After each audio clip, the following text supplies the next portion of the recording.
my name's Emily and I have a Chiari malformation type 1.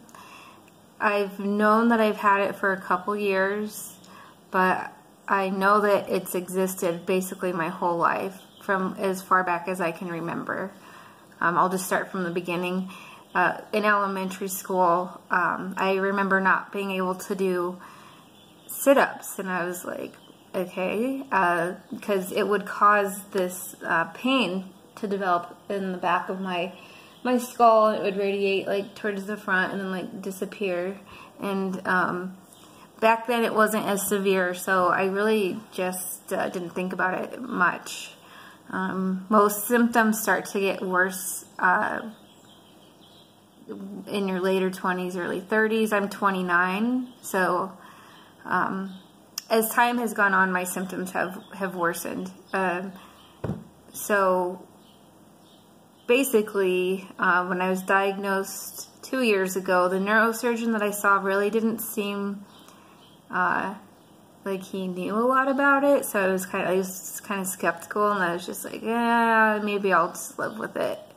And then I decided, like a couple years later this year, to go ahead and have another MRI done. And I was sent up north because where I live currently they don't treat this kind of disease. So I went up there. It's only like 45 minutes away, and the neurosurgeon showed me my MRIs. He gave me a disc with it, and that's kind of fun to look at because I can see like the shape of my skull and like all this stuff. And my skull's interesting, we'll just say that. I would hope that I don't go bald, but if I do, I mean, like, whatever. So anyway, he really explained it really well. Like, there was no doubt in my mind of what he was saying, because I've done so much research on my own about this. I mean, I diagnosed myself before they diagnosed me, just because I am that person that Googles things and tries to figure out, hey, what's wrong with me? And so,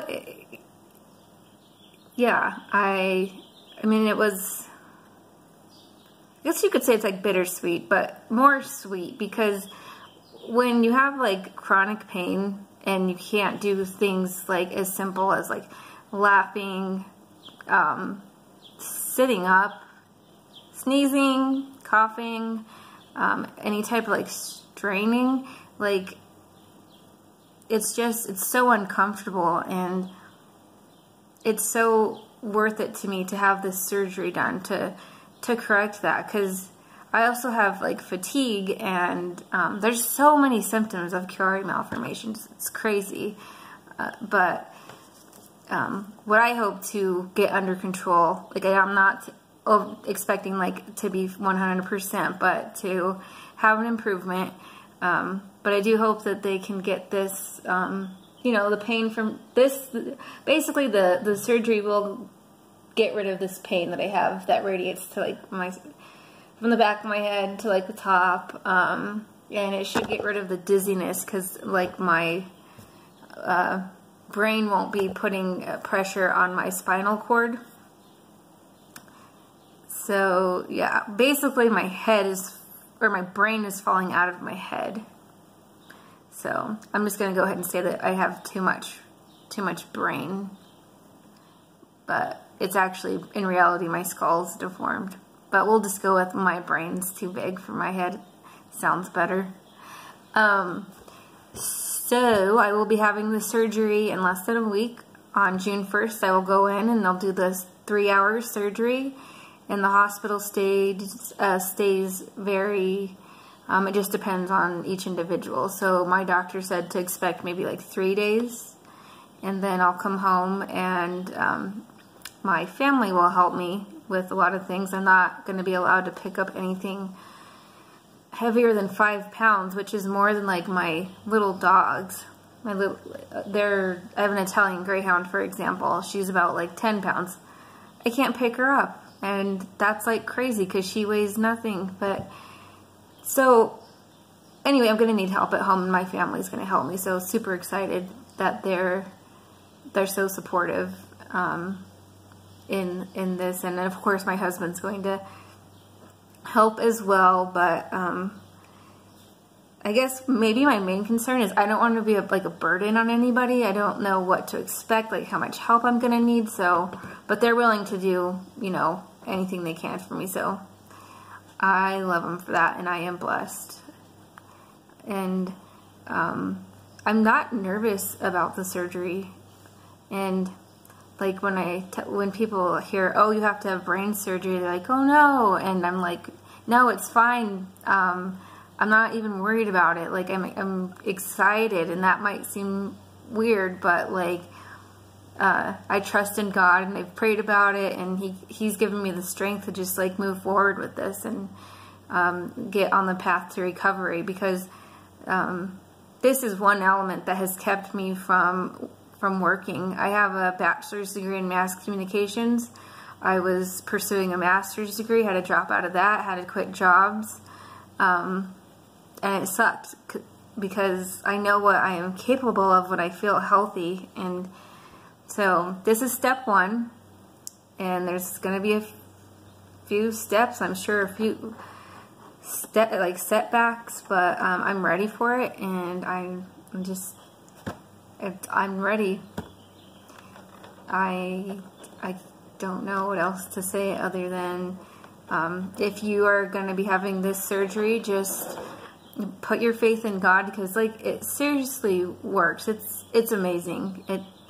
Like I have like panic disorder, agoraphobia, depression, and you'd think I'd be freaking out about this, but I'm not. Like there's what I freak out about is stuff that you shouldn't be freaking out about. Like I have the benign heart arrhythmia, which has been diagnosed as benign, and I have an implanted loop recorder that records my heart 24/7 and will for the next 4 years, to alert the doctors if there's any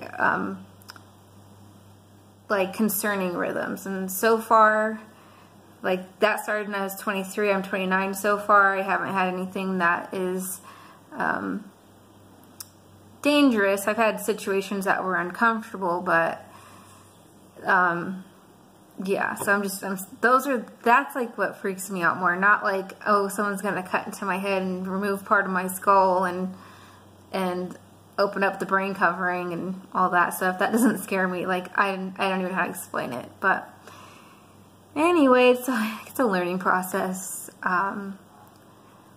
My theme song is or well, I don't know if you'd call it my theme song, but I turned 30 in about a month and a half, and Tim McGraw sings a song about his next 30 years, and I'm applying that to my situation, because I feel like I have so much I can accomplish in the next 30 years, and there's so much, there's stuff that I have addressed in my 20s and that I will probably be working on through my 30s, but I plan on like just living so much more, because life is precious and valuable, and we need to, if we can, you know, just give it all you got.